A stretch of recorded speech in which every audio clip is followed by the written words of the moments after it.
All right, welcome to the Get Mental podcast. My name is Dave Matthews, and I am here with Mary Grace. Mary Grace is a recent commit to the University of North Carolina tennis team, where she was second in recruiting for the whole state of North Carolina, which is amazing. Defending national champions when it comes to women's tennis. Mary Grace, welcome. Where does this podcast find you?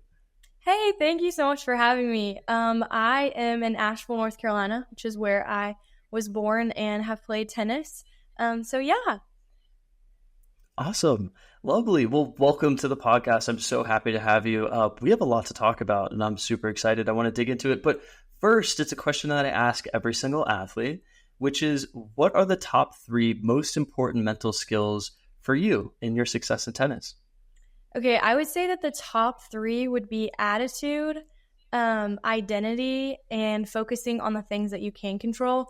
And with attitude, I think realizing that attitude is like a choice. Sometimes there are days that you don't feel like playing tennis or giving 100%, but I think your mind is just so powerful in being like, okay, I'm going to go out and I'm going to give 110%. And then with identity, just realizing, so identity is what you put your worth in. And for me, it's realizing tennis is not something I can put my worth in because it's always changing.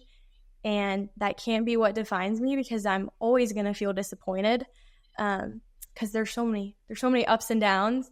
But knowing my identity is in Jesus just gives you so much freedom to swing freely and know that my confidence comes from him and not a specific result or how I played that day.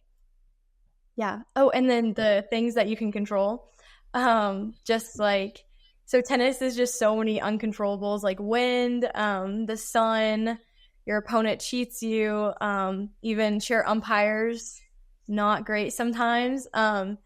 And not getting flustered by those things because they're just out of your control. So focusing on things you can control, like how you respond to that. And if you're frustrated, just calming yourself down. So if you can give your best in all the things you can control, then the outcome, you can't be upset with the outcome because you did. You controlled the controllables. But if I lose and I didn't, control my attitude or react the way I could have, then it's just did I really give my all on the court? So yeah. Yeah, I love that. So control the controllables is, I'm just going in backwards order. Control the controllables, identity, focusing on that identity or sense of self or kind of your self-worth. And we can talk about that. This is a really big area of where confidence comes from. And then the first one was attitude. And I really love attitude. I think it's one of the things in which athletes, especially younger athletes, you can kind of wake up and just have those days where, we're just not feeling it, or it's not our day, or, I don't want to go to practice, or it's raining, or, my shoes are messed up, or my tennis racket isn't, performing well. So I guess of those 3, I think that they're really interesting. I really do want to harp on, I guess the first one would be attitude. When you show up on the court, when you show up to practice, and I know that you were recently dealing with an injury, I guess how has your attitude impacted your professional career when it comes to tennis? And what are some ways in which we can, I guess, gain control of our attitude and show up in a consistent way? Yeah, I think sometimes, so one of my coaches, he coaches a college team. He just told me when I get to college, don't let everyone else know you're having a bad day. If you're going to draw attention to yourself, hyping other people up, being positive. And even if you have to fake it, sometimes faking it, if you fake it long enough for 30 minutes, maybe the rest of your practice goes a lot better. But if you're having a bad day, don't let everyone else know you're having a bad day. So don't look at your racket and be I can't believe this racket is playing like this. What is wrong? Because every time we miss, we look at our racket, and then sometimes it's not our racket. So, and then I just think during injuries and having the right attitude, it's just remembering what you're working towards and just setting little goals even. Trevor talks about that a lot, my middle coach. But yeah, does that kind of answer? Did you want me to highlight something? Yeah. No, I think that that's perfect. I really like the reflection on your coach, right? And just showing up. And I like this idea of almost faking it, especially for maybe the first 30 seconds. And it's funny Right. that you say that. I've seen tennis athletes all the time and time again. They miss a shot. They look at their racket like it's the racket's fault, which is so funny to me. I guess like Mary Grace, like on the recruitment trail and just playing at a high level when it comes to tennis, I guess I want to just go back to your story and who you are as a person. When did you start playing tennis? What was the journey like? How did you fall in love with tennis? And how did you get to where you are today? Okay, so I had my first tennis racket when I was 2 years old. My mom's side of the family played tennis. I don't think I had my first lesson until I was 5. I went to my first clinic when I was 3 or 4. I actually remember like crying, like bawling, crying. I didn't want to go to the clinic, which is really funny. So I'm glad my parents made me go, because once I went, I like loved it. I've never thought about quitting tennis, even through like a lot of injuries that I've had, because when I go on the court, everything else in life just like fades away, and I'm focused on what I'm supposed to do. And let's see, in about I started playing tournaments when I was 8, just like local tournaments. I played like Southerns, 12s and 14s and 16s. And during COVID, a big thing is Asheville isn't super, there aren't a lot of tennis people. Normally people have to go to academies in Florida or Hilton Head or like all over the place. Atlanta is really big with tennis. But my parents didn't want to travel just because of my dad's job and just staying in Asheville. Like that's where our community was. And so they were just praying, like, if this is what Mary Grace is supposed to, do. And this is, because I did, when I was 8, I told my dad I actually wanted to play at the University of North Carolina, which is kind of crazy. And so that was my dream. And my parents just prayed that God would provide people, and he did. And so in 2020, there is a coach from the ATP tour, and he's coached like 4 doubles teams to world number 1. And he found himself in Asheville. He like bases himself out of Asheville, but normally if you're on tour, you're traveling all the time. And he made a super big impact on me, as well as the coach that taught me how to play tennis. He still today is just he's so amazing, and he's always talking about focusing on the process, and just finding the courage to play with fearlessness. But John, I remember the first practice with John in 2020, and he looked at me and he was like, okay, like tell me your goals, tell me what your dreams are. And I said I wanted to play at UNC, and I was like, I don't know if that's realistic, like tell me if that's a silly dream, like I don't know if I'm good enough. And he looked at me and he was just like, okay, but like why stop there? Like he didn't like that I had put the ceiling on college tennis. I hadn't even put the ceiling on college tennis. I put it on, I don't even know if I can play at Carolina. And so that was like really impactful for me, because it's like, okay, someone really like believes in me. And obviously he's not saying that I can play there without working so hard to get there, and like without sacrificing. And that's a big thing, is just like, it is worth it, but there is like a huge time. Tennis takes up a lot of time. Any sport would take up a lot of time, and there is a lot of sacrifice in that. And I have missed like birthday parties and different things, but it totally is worth it now. But that's why sometimes some of my friends will be like, oh, like I could go D1 if I wanted to. But it's like, okay, but you might have that talent, but you still have to work hard, and you have to put the time in. So he was super impactful, and he changed, just broke me down a little bit and reconfigured some of my hitting, and just he said if it's easy, everybody would do it. And that's something I'll like always remember from him.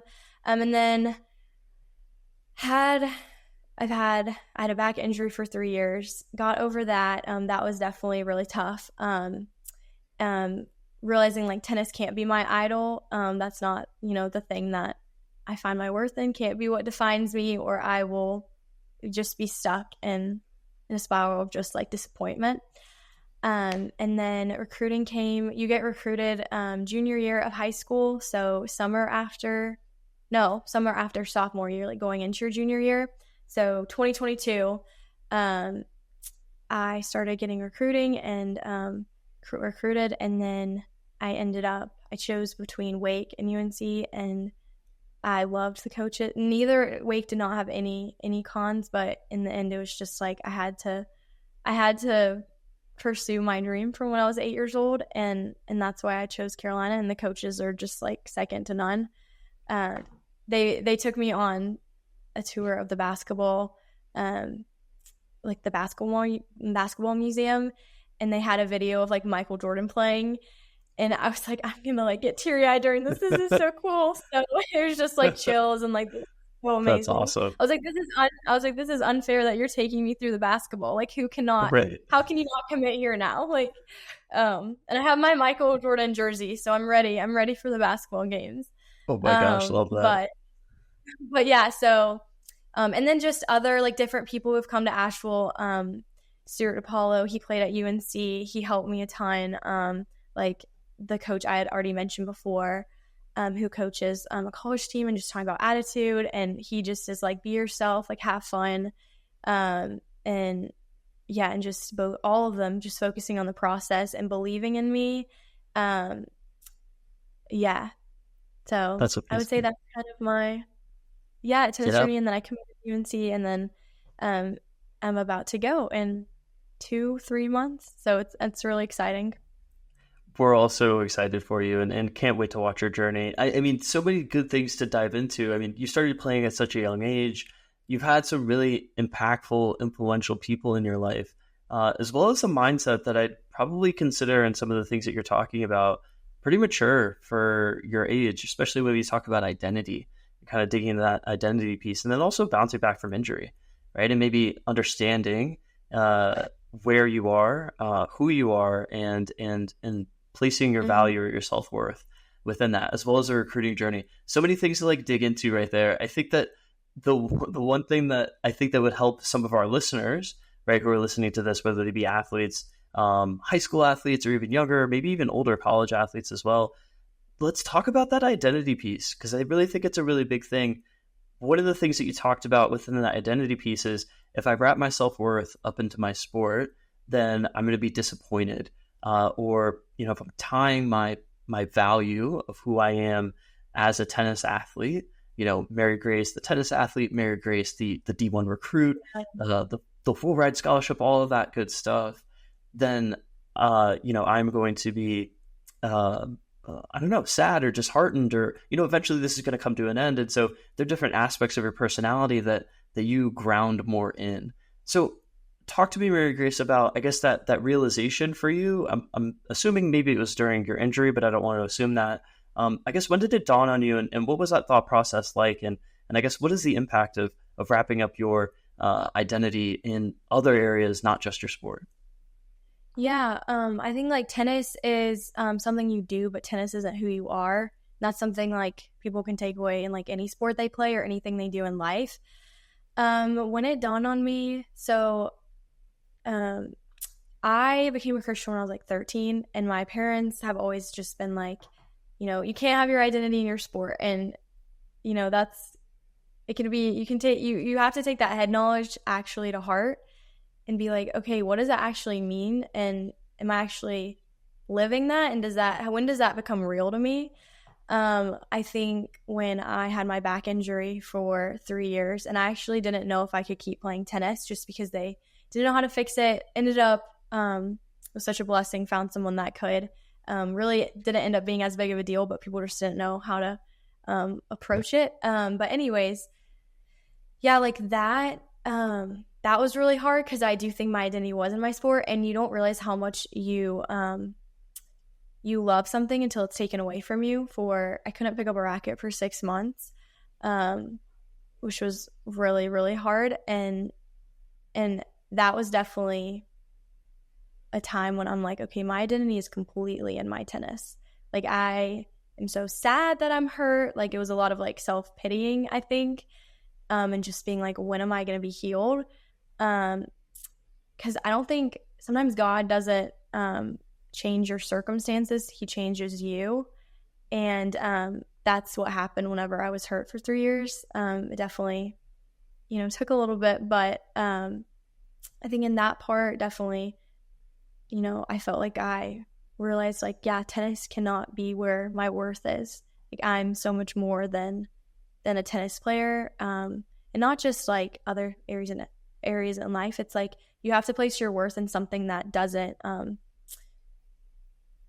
is consistent and doesn't isn't up and down. And I think the only thing that really is that for me is Jesus and is my faith, because that's where my confidence comes from, and knowing that he has like a perfect plan for my life, and that he holds that in his hand. So that was a big thing, like surrendering that over. And then I think during the recruiting process after committing, I struggled with it again because I felt like I had to prove myself. Because now when you commit, I think a lot of people can relate to this. People don't talk about you as Mary Grace anymore. It's like, oh, like the UNC commit. And that was really hard. It was like, this is cool, but then it's also like, I don't want to be referred to as that because I'm not all of a sudden better than I was right before committing. People would definitely, play their best against you, because if I was playing against someone who's committed, I would be like, oh, I have nothing to lose. Like, I'm going to play lights out. So that was a different like mindset switch, because it's like, I'm no longer hunting, I'm being hunted, if that makes sense. And then, so that was definitely something. And then I'm trying to think, just realizing like I can't play for an audience of like other people. People pleasing, I think, was a big one. But yeah, I don't know if that answers. Yeah, it does. I think that there's a lot of really good nuggets in there that you said. One of them is that sometimes your circumstances don't change, but you change throughout your circumstances. And I guess take me back to that period of time, because you're struggling with, I'm so sad, right? I'm hurt. I don't know what's wrong. I've gone to multiple, doctors or orthopedic surgeons or chiropractors or all of these people, and they're still trying to, and my back hurts in your circumstance, and you can't play, and you're really sad. And so I think that there's a couple of things within that. One, it's okay to be down, especially when something that you love so much you can't participate in. However, there's also a change that happens within our psychology, right? Within our mindset, and how that shifts, and how we shift different values and priorities within ourselves. And I know that there's a knock on the confidence, but there is a bounce back period. So I guess bring me back there. I know that faith brought you a lot through that.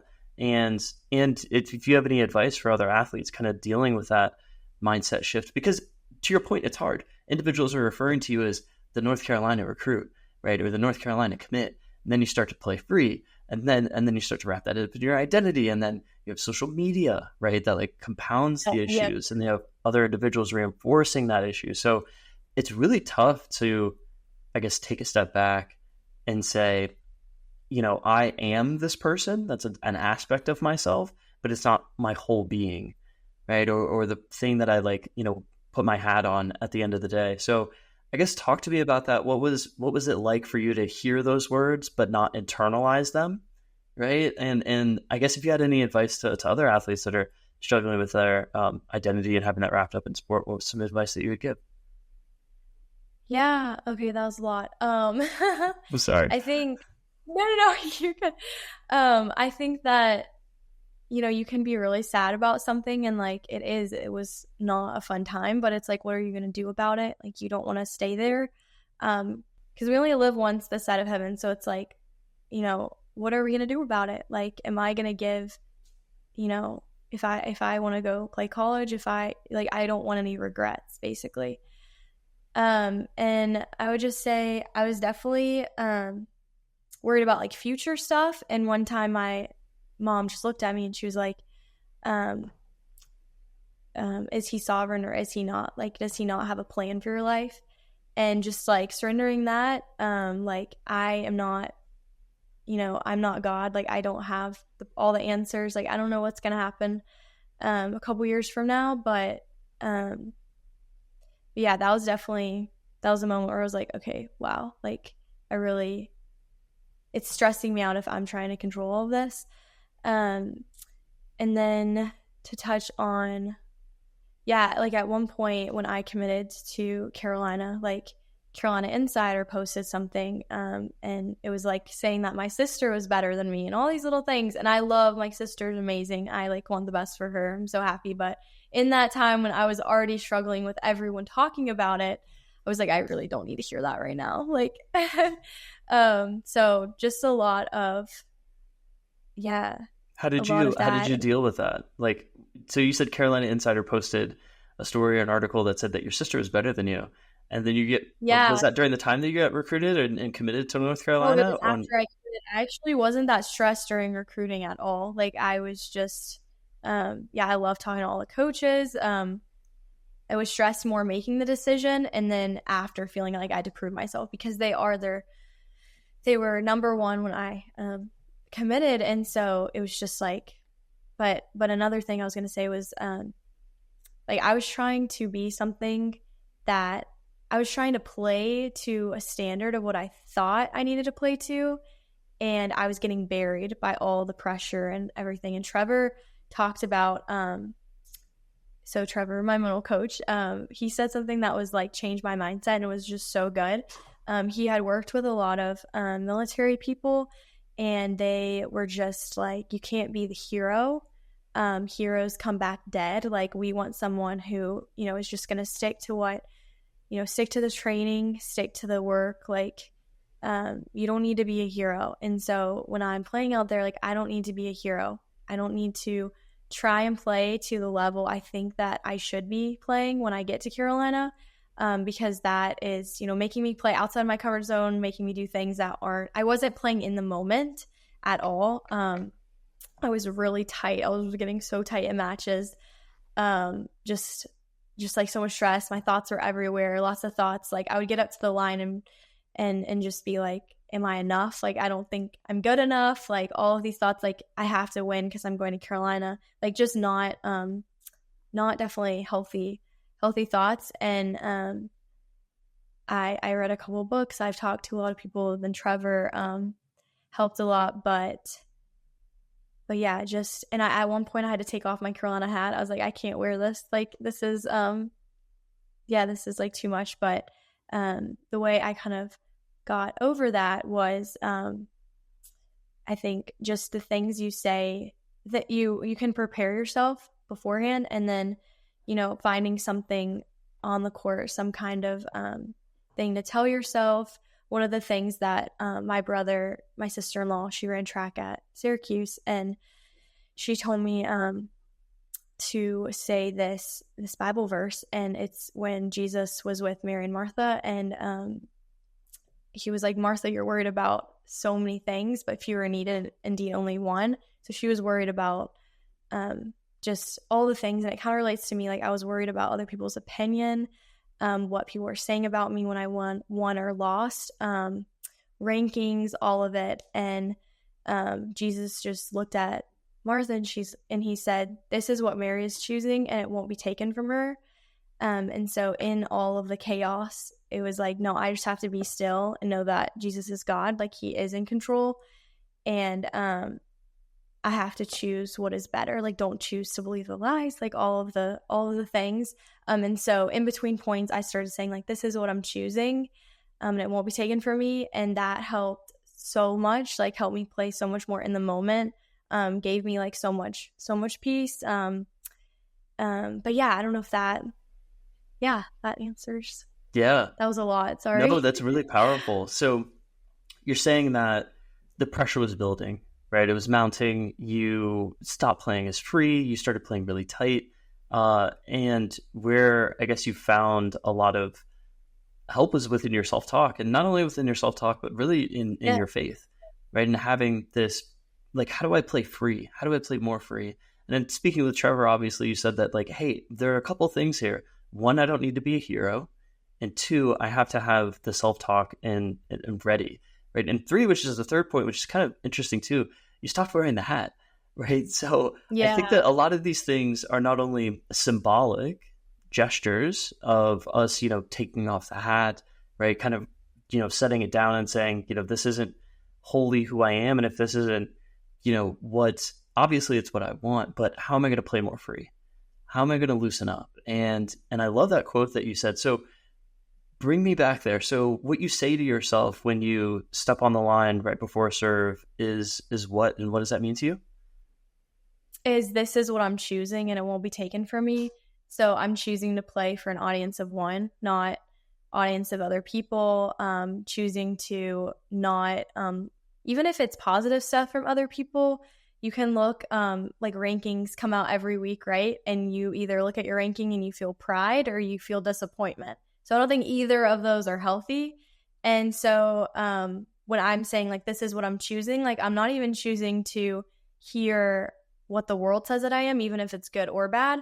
But I'm choosing to be confident in who God says that I am. And that just has like changed my mindset. Like I feel like after I discovered that, I could start playing free again. It was just like the match back from that. I hadn't played free for like 6 or 7 months, and it was a crazy feeling, and yeah, for sure. I think that's so powerful. So 2 things that you said. One is to either stop looking at your rankings or start looking at your rankings, but the 2 things that you feel are the pride or disappointment. I love that. Mm-hmm. That's so deep. And I think a lot of athletes out there, whenever they win, they feel pride. Whenever they lose, they feel disappointment, right? No matter whether you're a basketball player, track athlete, tennis. I mean, there's tennis is like almost, it's kind of akin to golf in a way, because it's kind of has this hyper focus on the outcome, but also standings, right? So it's not did you beat all the people in your field, but it's also where do you stack up or measure nationally, right? Or world rankings. Right. And so either I'm going to feel pride or disappointment. Talk to me about that feeling of pride, though, because I don't think that some athletes, they don't get this piece, right? They say, and again, this is where their confidence comes from. They hang their hat on this. They say, hey, I'm doing well, therefore I'm more confident. Or, hey, I'm not doing as well, and I'm not feeling as confident. But you're saying, what's wrong with pride in your opinion when you take a look at the rankings? Yeah, I mean, sometimes you can have a bad tournament and it can make your self-belief of yourself just like go so far down. And it's like, no, it only takes one match to like bring that back up, I think. So if you've had a couple bad tournaments, you really can't, that's something, it's just like, no, if I have one good tournament, I'll be back. It's not like you're going to stay in the steady state. And I just think like pride, sometimes you can feel like you're on top of the world. I don't know, not like in that sense, but just, like I'm great. And then when you drop, it's just like, so much disappointing. That's why I think when you like have a lot of success, like younger, it's really hard because, you feel like you have to keep living up to that. And I had like a really, good year, like before getting recruited, and, everything was going great. And then committing, and then a couple bad losses. And it's just like, whoa, like so much pressure to have that exact same outcome in year. I don't know if that answered. Yeah, no, it does. It definitely does. Because again, it's kind of this fluctuation between the winning, the losing, and like where my confidence is, right? Does my confidence go up when I win? Why? Right? Is it akin to pride? Right. Because I feel good about myself. And is that really like the healthiest relationship that I want? Because no matter whether I win or lose, there should be, dare I say, a constant sense of self, right? Or this constant, quiet confidence, if you will, that I know that I'm good. Whether I win or lose doesn't matter. I have this belief of myself. I know that I'm good. I know that I'm successful and that I can go on into the future and still be that athlete that I know that I am. Right. And Yeah, this loss doesn't reflect on me, my personality. It doesn't change anything about who I am as a like person. when you're 30, I don't think you'll remember some of the losses that I've had. I don't think I will care. Like it felt awful after it happened, and it's just like, oh my word, like, I played so bad, or I can't believe I didn't win this match. But I don't think I'll look back, and I mean, some I probably will, but a lot of the ones I really reacted to, I don't really think about anymore. And I think there is like a fine line between like pride and like self-confidence. I think like self-confidence, once you find self-confidence in like who you are and not how you perform, I think that's like a healthy confidence. And then I think pride is more, you feel pride from things you do, and you can't always feel pride for everything because maybe you're having a bad day or you're having a bad tournament. Yeah, I saw this interview by Kobe Bryant, or a Kobe interview a couple years ago, and they asked him, they were like, are you the type of player who hates to lose or loves to win? And he was like, I'm neither. Like if I play to figure things out, like that childlike, kind of like Carlos Alcaraz on the tennis tour. He hits these incredible shots, and he just plays free, and he, doesn't think twice, and he just kind of plays with like a childlike, competes kind of like a child. I don't know. Like he just doesn't care what other people think. He can try any shot, and I think that gives him like so much confidence. I'm not sure what he does, but it just seems so like it's just so free. But because like when I was 5, I wasn't thinking about what other people think or anything, so just like continuing to have that. But anyways, Kobe just said, like I'm neither. I don't play to win, and I don't, I'm not a player that hates to lose, because he thinks it's a weakness like both ways.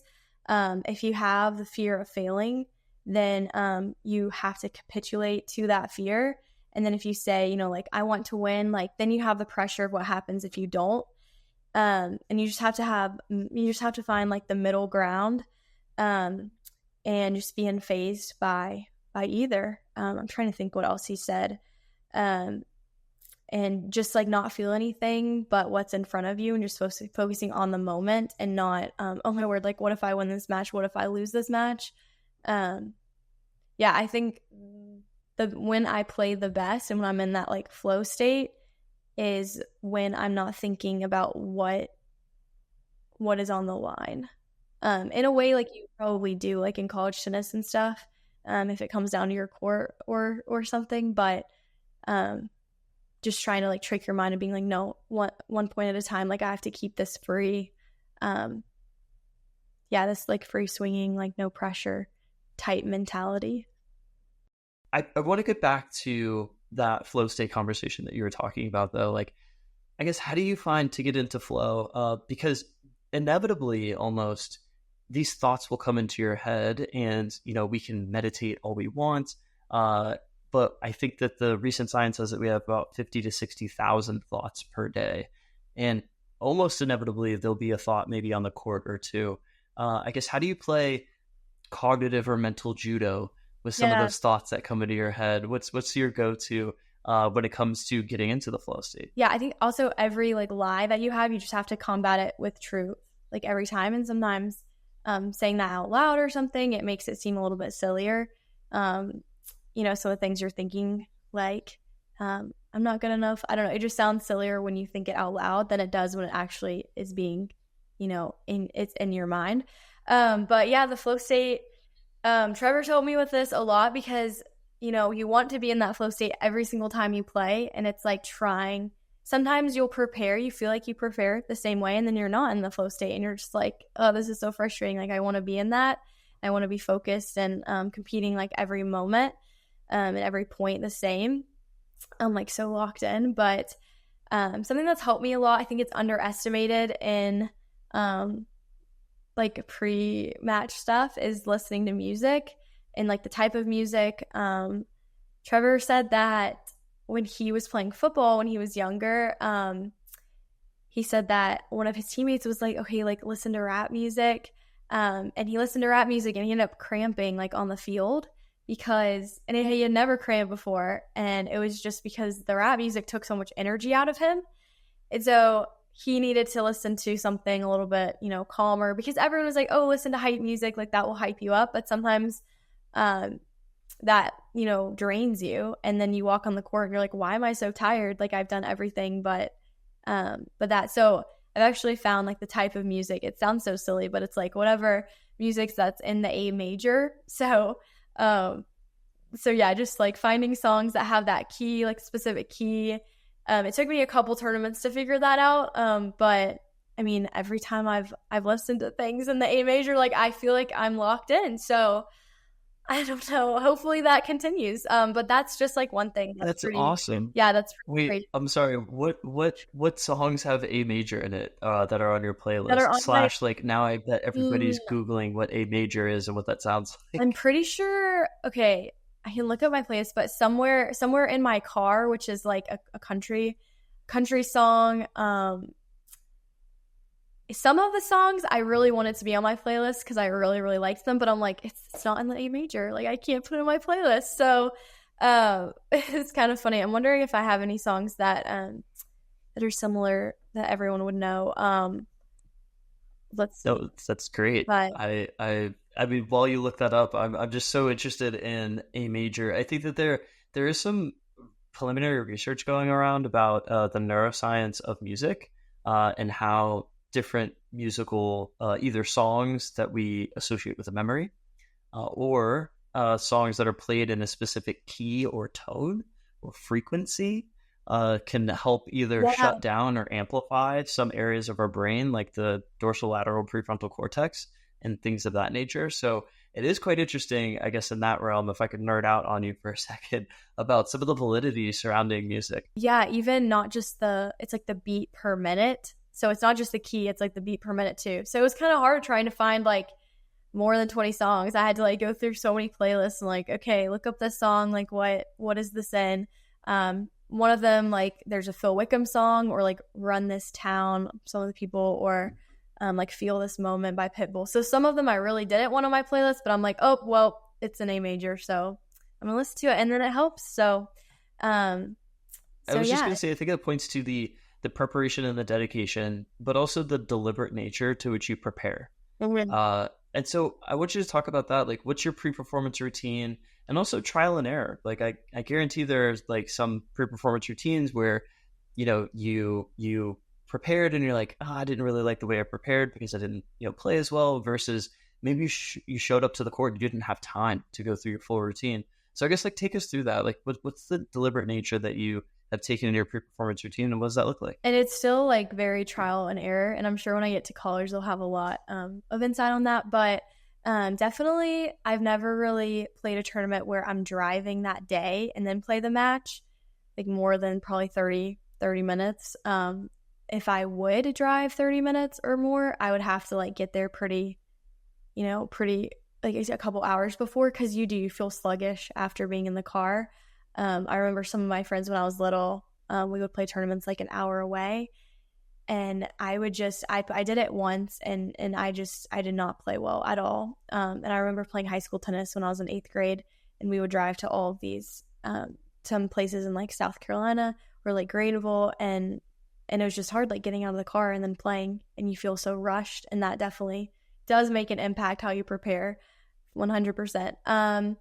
Definitely like what you are eating the week before. I think that's like a big thing. Drinking, it gets really, really hot in tournaments like during the summer. I remember last year clay courts, it was like 105. I think it felt like 105. Yeah, and sometimes on the court, hard courts are like 10 degrees hotter. So really, really hot. When you start getting heat chills, you're like, okay, this is not good. But yeah, so lots of liquid IV. I think I drank like 2 before the match, 2 during, like 2 after, and then times that by how many matches I play. So a lot of liquid IV, but not just like during the tournament.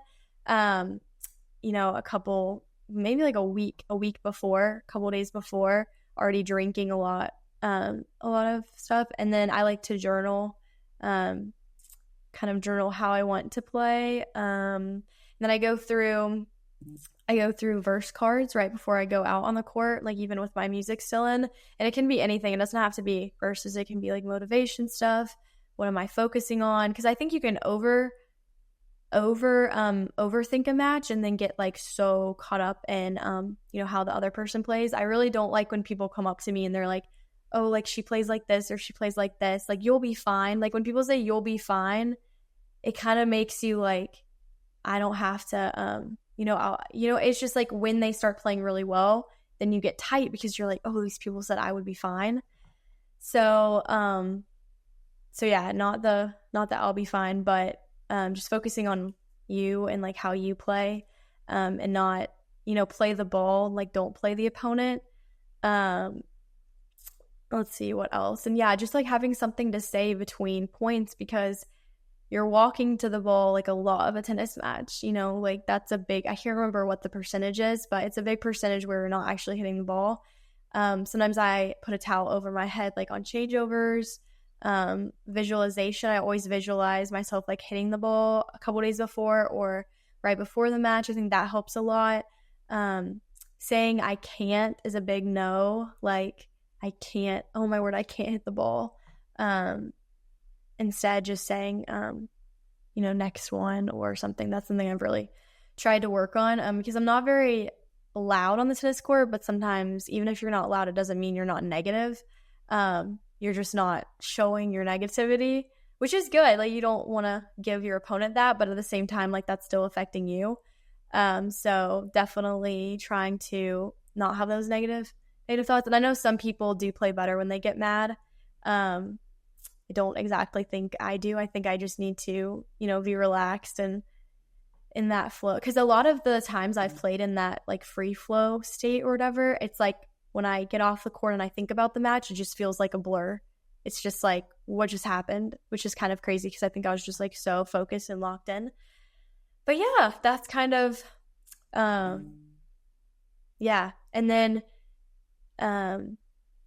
just not over emphasizing a loss, like after, like, take the loss, go to the bathroom, whatever you need to do. But then, if you lose in the main draw, like, are you going to show up in the back draw?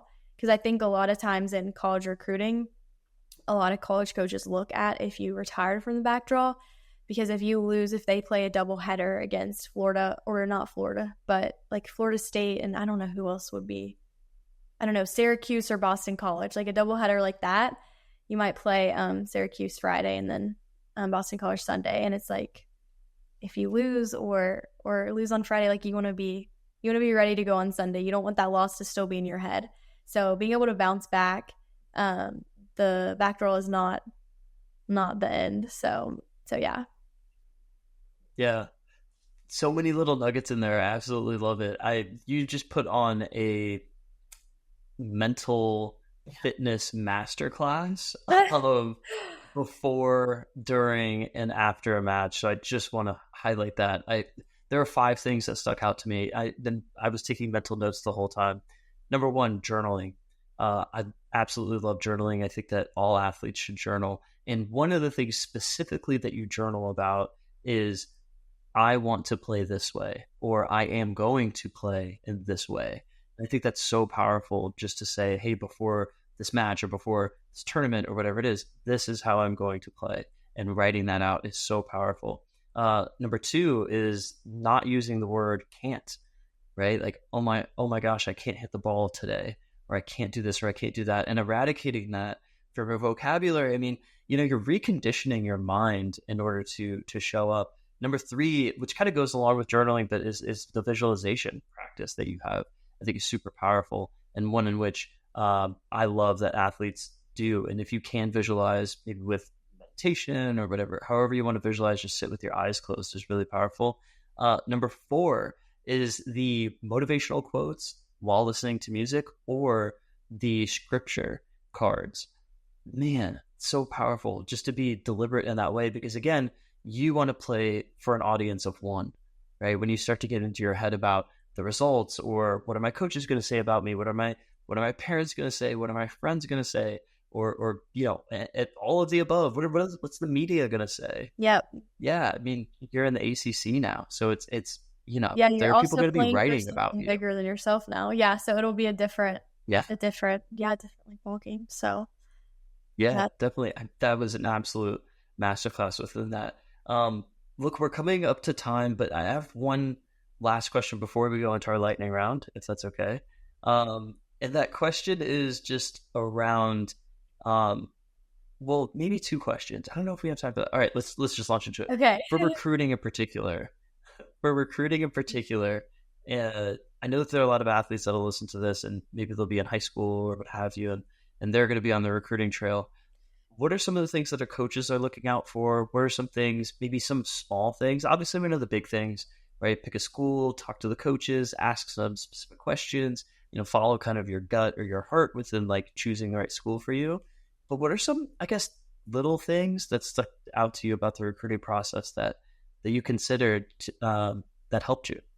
Yeah, I just think not being, scared to go up to coaches. I think that's a big one. Everyone's like, oh my word, like I can't go up to one when you first start getting recruited. And it's like, no, like you're interviewing them too. Like you are choosing to go to their school too. It's not just the other way around.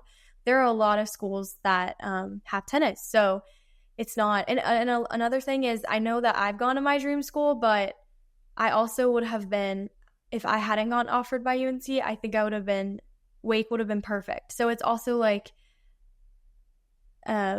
sometimes you don't end up where you think you're going to end up, and that's okay. But I would say a lot of times people would get even more negative when college coaches would watch them, because if you're not playing your best, you're going to be like, oh my word, like I never play like this, whatever. And they're all watching that, and they do not like to see that. And like I can't overemphasize, like so many people I know, like they normally wouldn't be that negative, and then they were just like falling apart when college coaches would watch them. So like even if you are having a bad day, like please do not, that just like sometimes they'll check you off their list and they're like, no, like I'm not gonna recruit her anymore because of this attitude and just like negativity. And they can tell how well you can play pretty fast. Like most of them did not need to watch a lot. It's just like a couple games, and they don't care if you win or lose. They just want to see like ball striking, like movement, things like that. So I'm not sure how they all recruit, but definitely not just trying not to be negative. But there's also like a fine line. Like you want to compete, and you can be like feisty, but you need to like back that up with positivity, for sure. And then also just on the note of like, not playing well, like tennis is just a game of mistakes, and throughout a tournament, you are not going to play your best every single match. And that's what happens with the pros and Grand Slams. Like someone can beat, have an upset. And even like, March Madness, everyone like has that game. But it's like the consistent players are able to win when things aren't going well, and they figure out a way to win when things are not, like they have their A game, and if their A game isn't working, they have their B game.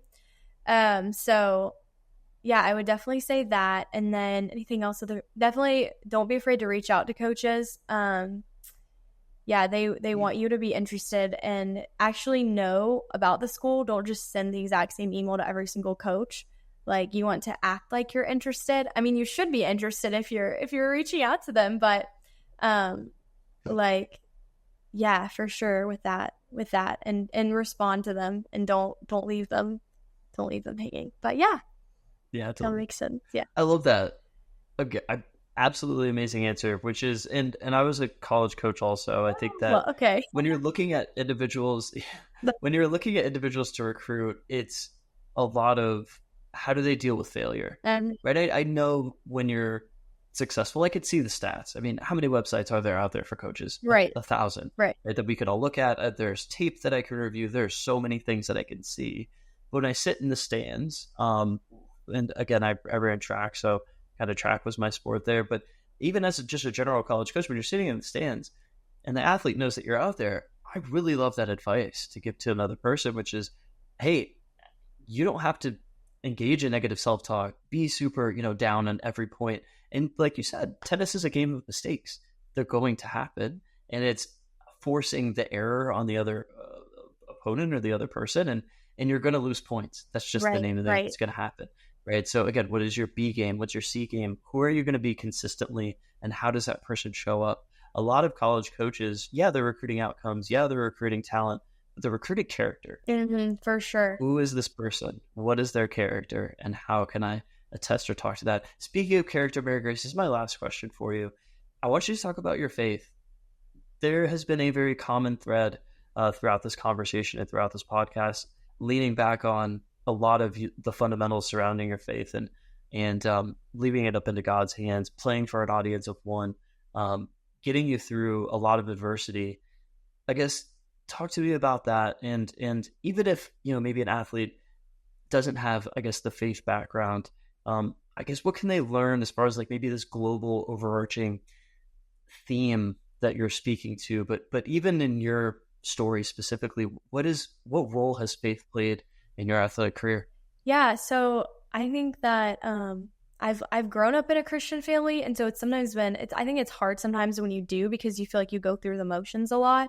Your parents, your identity isn't in tennis, like all this stuff, but it didn't become real to me until like 13. I think I was in 8th grade, and yeah, it goes from head knowledge to actually being like, no, I have like a personal relationship with, the God of the universe. Like this is crazy. Like he does have a plan for my life. And even if you don't have a faith, just that, yeah, just like trusting that, everything does work out for a reason.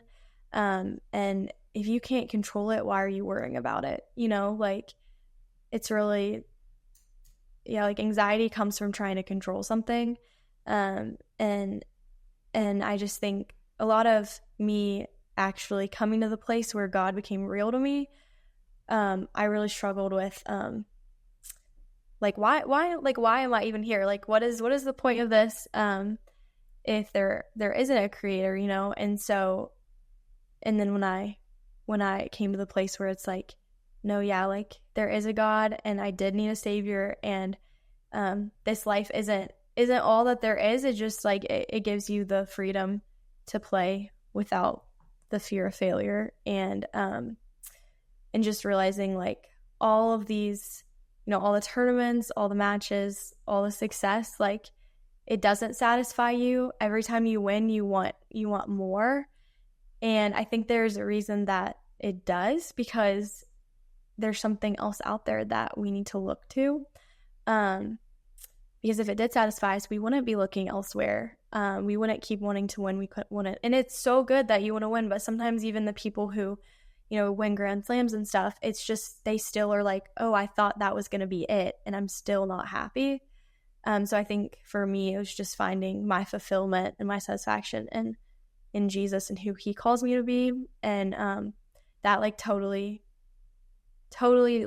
changed everything. I don't want it to sound so like it is so genuine, like it changed everything. So yeah, and then just realizing like, the only things we take into heaven are our relationship with God and our relationship with other people. So that just makes everything else wash away. It's like I'm going to compete as hard as I can because it does bring God glory, but at the end of the day, like I'm not tennis. Like this isn't who I am. It's just something that I do and something that I love to do, that I enjoy to do, and I'm going to work my hardest at it because it's temporary. I'm not going to be playing tennis for, well, hopefully, but not in the same, college is only 4 years. So just like enjoying it and having fun, and living in the moment and not, yeah.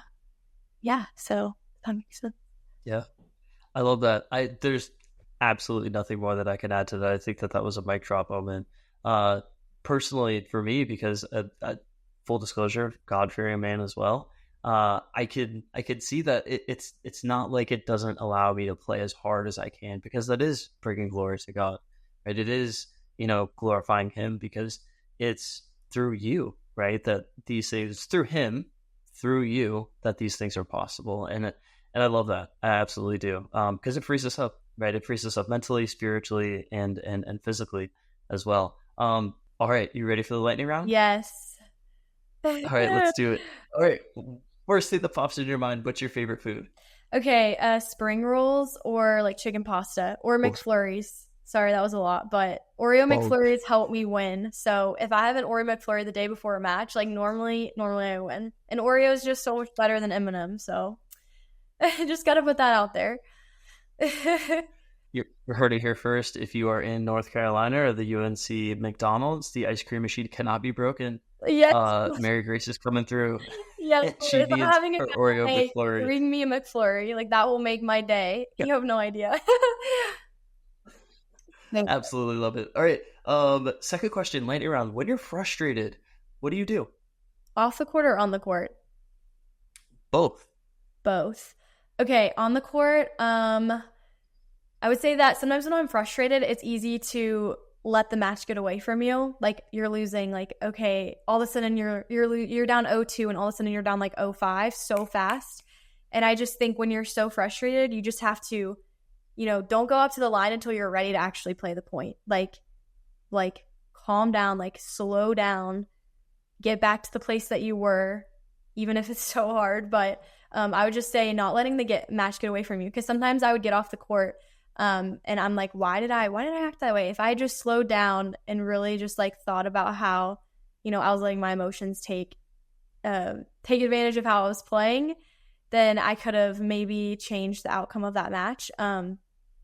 Yeah. And then off the court, getting frustrated a lot. I would say like praying or like stepping away from the situation, or I'm very like peacemaker. So I don't really love confrontation, but which is good and it's bad. But yeah, if I'm like frustrated with a person or something, I have to constantly be like, okay, like help me see this person through the lens of Jesus. Like, what am I supposed to do in this moment? And you're not perfect. So you're not going to react great every time, but just like, if you're frustrated, like don't take it out on other people.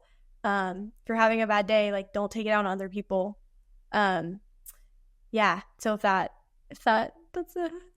frustrated off. Love that. Yes. Yeah, I love that. Are there two more questions? Well, what's your favorite show that you're watching right now on Netflix or any streaming service? Oh, I haven't watched something in so long. I don't have Netflix. I'm trying to think. I'm about to watch The Chosen, so we'll see. Favorite movie, though, I just watched Top Gun. So good. Oh, yeah. Nice. I'm more of a movie than TV show. Yeah, I would say. It goes through phases, though. Someone can tell me what next I need to binge watch, especially since it's summer. Yeah. But yeah. Nice. You heard it here first. Place it in the comments. What should we binge watch next? All right, last question. What's an underestimated part of your routine? I almost already know what the answer might be. Music. What were you gonna say? I was blown away by what is it, A minor? Oh yeah, the music. Yeah. Yeah. It is. That's super niche. It's so yeah, it really is. I mean it's helped. So that, and then maybe the Oreo McFlurries. Or if I have tropical smoothie before matches, I'm normally very energetic. So I think tropical smoothie might be better than Smoothie King. That's like a hot take, but I will say that I feel great whenever I have tropical smoothie and then play a match. So go get tropical smoothie. Maybe I can get like an NIL or get some free tropical smoothies in college. That would be amazing. Hey, an NIL deal from Tropical Smoothies. You heard it here first. I would love that. And maybe a little sponsorship. So well, I love tropical smoothie.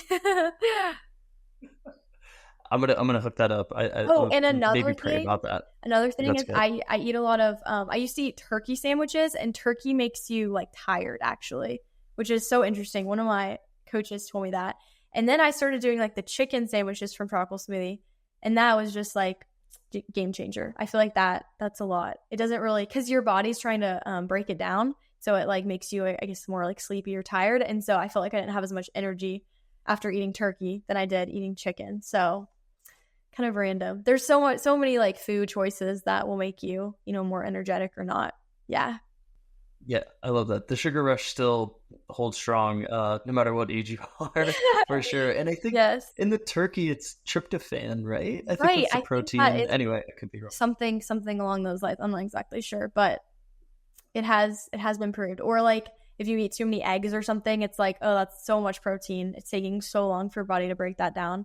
I've had so many different things, because sometimes I'll get out on the court and I'm like, I feel like I have zero energy. Like, what is, yeah. So figuring that out will help, not just the music. It's like a lot of different things. So that's why it's so trial and error. Yeah, love that. Mary Grace, this conversation has been awesome. We're at time today, but thank you so much for your candor in your conversation, your mental fitness approach, your mental wellness approach, and I guess how you approach life in general. I think we've learned so much, and I think athletes or individuals are going to get a lot out of this pod. Best to you going forward at UNC next year. Tune into Mary Grace, who's absolutely going to crush it at UNC next year. Thank you, Mary Grace. Any last words or final words for our Hearts and Minds team here at the Get Mental podcast? I would just say that the people on this podcast are amazing, and Trevor's amazing, and their whole team. Learned a lot from them. Trevor totally helped me get over the recruiting stuff. So some of the stuff I said was definitely from him. Not all that I just came up with. Absolutely not. So yeah. But thank you so much for having me. This was amazing. 100%. And look, it takes a village. If you want to be a part of the Hearts and Minds team or an athlete, you can hit us up. The link is going to be in the bio or the description of this podcast. And Mary Grace, I'll also put your Instagram handle down there if that's okay. Yeah. With you as well, or anything that you want to promote. We'll reach out to the smoothie place to get you that NIL deal. That would be amazing. That would make my year. Nice. Thank you so much, Mary Grace. This has been awesome.